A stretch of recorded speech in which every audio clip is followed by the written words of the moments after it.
आगे देखते हैं इसकी दूसरी स्थिति। इसकी दूसरी स्थिति देखते हैं।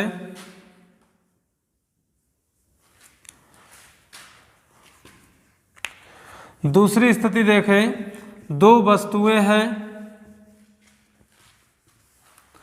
जिसमें एक का द्रव्यमान m1 और दूसरे का m2 है, और हमें ये भी पता है कि m2 का मान अधिक है m1 से। बट हमें ये पता नहीं है कि दोनों के वेग में किसका वेग अधिक है, इसीलिए हमने इनको v1 और v2 मान लिया।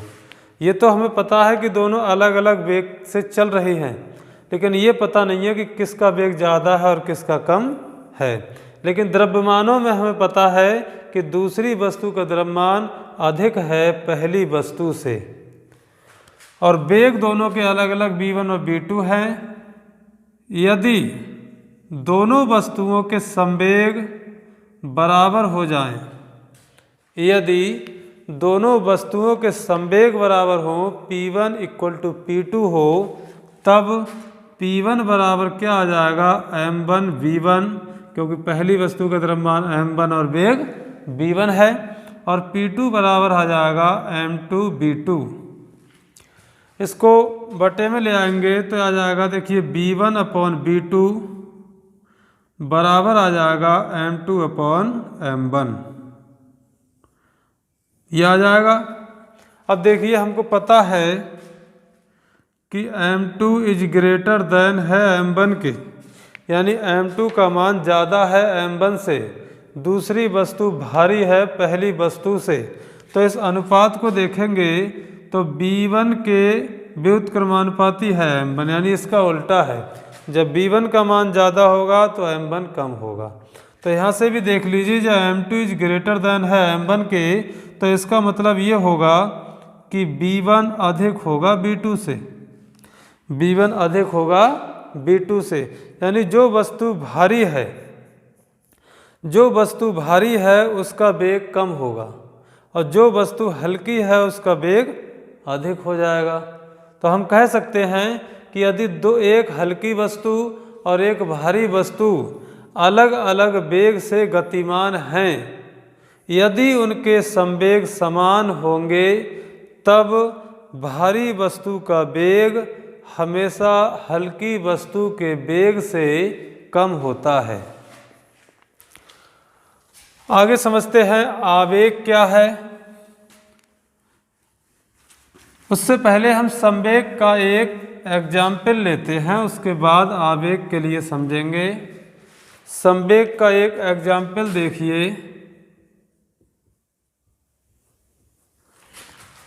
माना दो कण हैं जिनके द्रव्यमान दिए गए हैं m1 बराबर 2 किलोग्राम और m2 बराबर दिया गया है 3 किलोग्राम।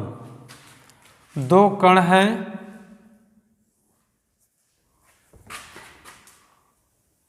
m1 और m2।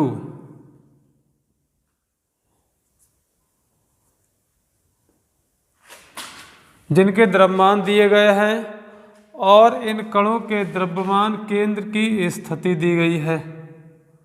इसको बोलते हैं RCM।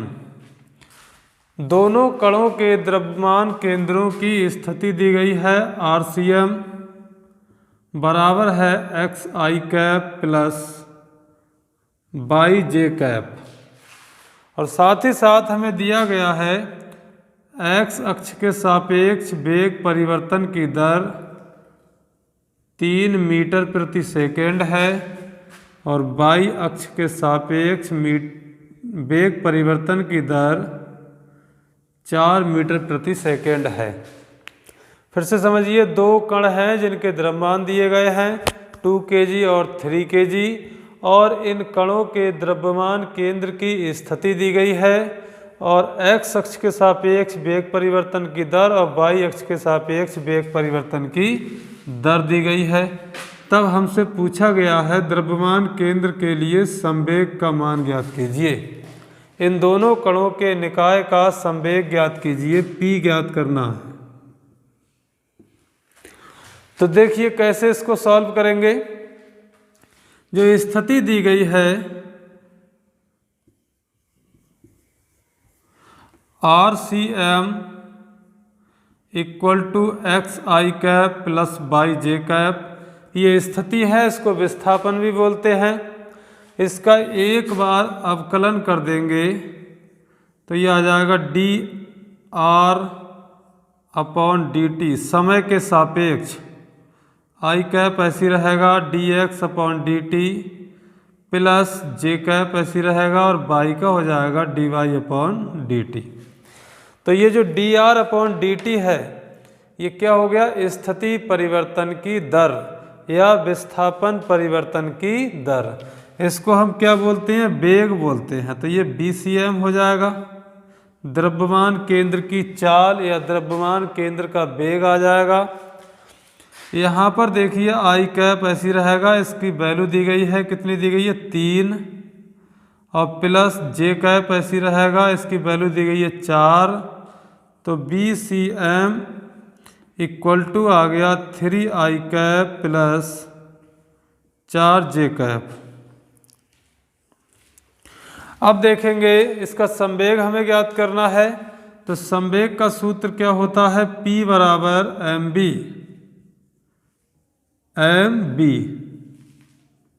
जहाँ जो कैपिटल M लिया गया है ये दोनों कणों के निकाय का द्रव्यमान है, यानी दोनों कणों के द्रव्यमानों का योग है।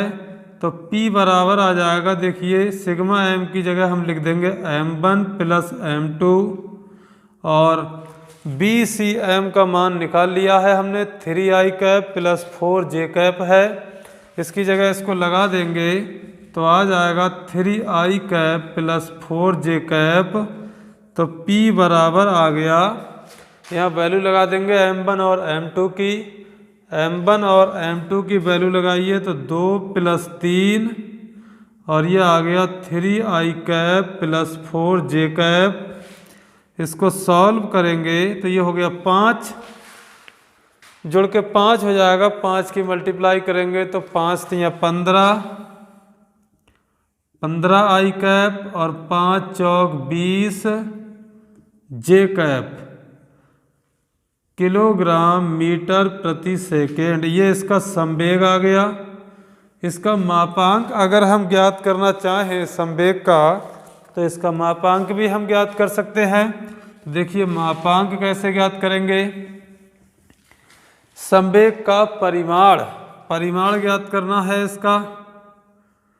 तो इसके लिए अंडर रूट में जो सदिश रूप में दिया गया है आई का गुणांक प्लस जे का जो गुणांक है, इनके वर्गों का योग ज्ञात कर लेते हैं। जैसे आई का गुणांक है 15, तो 15 का स्क्वायर और प्लस 20 का स्क्वायर। इसको हल करेंगे तो ये आ जाएगा 225, और 20 का स्क्वायर हो गया 400। इसको सॉल्व कर देंगे तो P बराबर जुड़ के हो गया 625, और 625 का वर्गमूल आ जाएगा 25, और मात्रा किलोग्राम मीटर प्रति सेकेंड। तो ये द्रव्यमान केंद्र के लिए संवेग का परिमाण आ गया। आगे समझते हैं आवेग क्या है। आवेग क्या है इसके बारे में समझते हैं। आवेग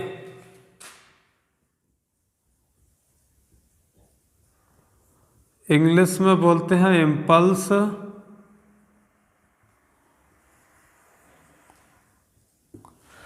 मान लीजिए कोई m द्रव्यमान की एक वस्तु है, m द्रव्यमान की कोई एक वस्तु है जो प्रारंभिक वेग u से गतिमान है, प्रारंभिक वेग u से गतिमान है। इस वस्तु पर कुछ क्षण के लिए एक बल F लगाया जाता है, मान लीजिए डेल्टा t समय के लिए लगाया गया है। m द्रव्यमान की कोई वस्तु प्रारंभिक वेग u से गतिमान है। इस वस्तु पर जब कुछ क्षण के लिए या कुछ निश्चित समय के लिए अर्थात डेल्टा t समय के लिए एक नियत बल F लगाया जाता है, तब वस्तु का वेग u से b हो जाता है। वस्तु का वेग u से b हो जाता है। तब न्यूटन का द्वितीय नियम होता है F बराबर ma। तो F बराबर आ जाएगा m, और a क्या है, यहाँ त्वरण है। त्वरण की परिभाषा अभी हमने पढ़ी, वेग परिवर्तन की दर को त्वरण कहते हैं। तो वेग परिवर्तन हो गया b माइनस यू, और बटे समय अंतराल, और समय अंतराल है डेल्टा t। इसको और आगे सॉल्व करेंगे तो F इक्वल टू आ जाएगा M B minus M U, और डेल्टा टी इधर गुणा में आ जाएगा। F इंटू डेल्टा टी बराबर, इसे समीकरण 1 मान लें, ये आ जाएगा P2 माइनस P1। ये संवेग का सूत्र है, ये अंतिम संवेग और ये प्रारंभिक संवेग। तो F इंटू डेल्टा टी बराबर डेल्टा P, या F बराबर आ जाएगा delta P upon delta T.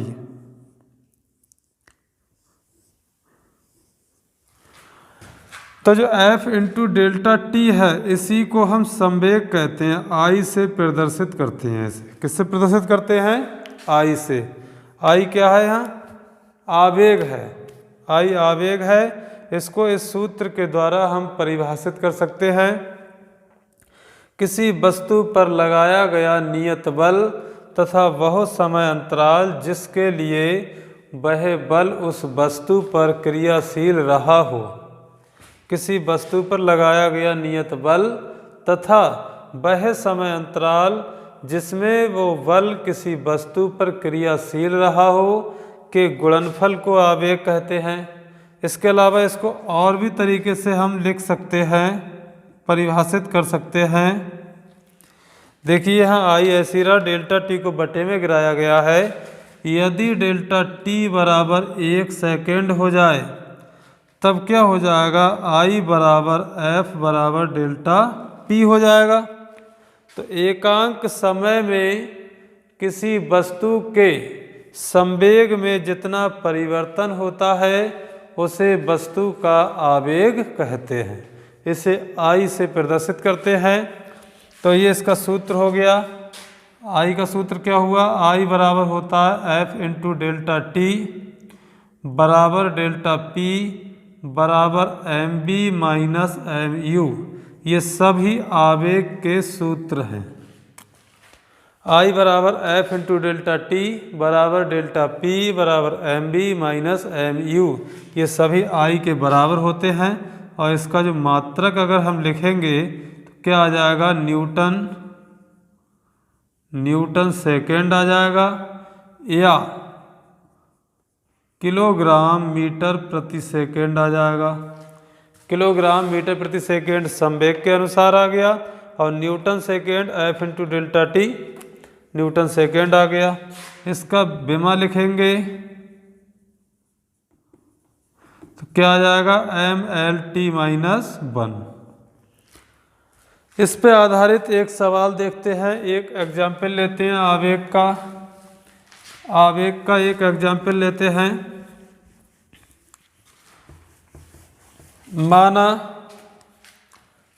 माना कोई 3 किलोग्राम की कोई वस्तु है, या गोली मान लीजिए।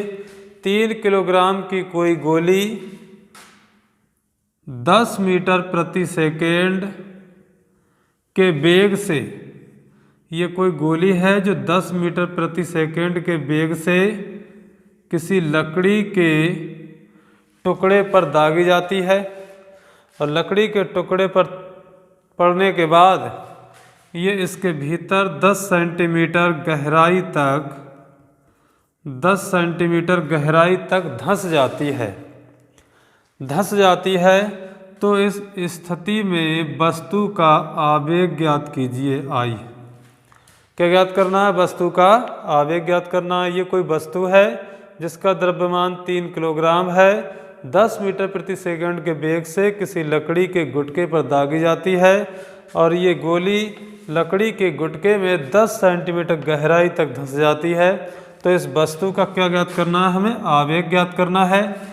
जब वस्तु लकड़ी के गुटके के भीतर 10 सेंटीमीटर गहराई तक धंसेगी तो धंसने के बाद इसका वेग जो होगा वो अंतिम वेग क्या हो जाएगा? शून्य हो जाएगा, यानी घट जाएगा, तभी 10 सेंटीमीटर पर जाके रुक जाती है। तो हमारा सूत्र क्या था, I बराबर MB माइनस MU आवेग का, M कॉमन ले लेंगे तो B माइनस U, M का मान है 3, B क्या है 0 है, U का मान 10 है, तो I बराबर 3 × 30 और मात्रक हो गया, मात्रक क्या हो गया, न्यूटन सेकेंड। अब I का मान ऋणात्मक है, यहाँ I का मान ऋणात्मक है, ये क्या प्रदर्शित करता है कि वस्तु का वेग जो है वो लगातार कम हो रहा है। जैसे मान लीजिए I का मान धनात्मक होता तो वस्तु का वेग बढ़ रहा है, I का मान ऋणात्मक है तो वस्तु का वेग कम हो रहा है, और I का मान 0 आ जाता तो वस्तु एक समान वेग से गति करती। देखिए यहाँ पहले वस्तु का वेग 10 था और बाद में घट के 0 हो गया, इसीलिए I का मान ऋणात्मक है। तो आशा करते हैं आज का वीडियो आपको पसंद आया होगा। यदि वीडियो आपको पसंद आया है तो वीडियो को लाइक और शेयर कीजिए। यदि इसी तरीके के वीडियो आप चाहते हैं तो हमारे चैनल को सब्सक्राइब कीजिए। Thank you.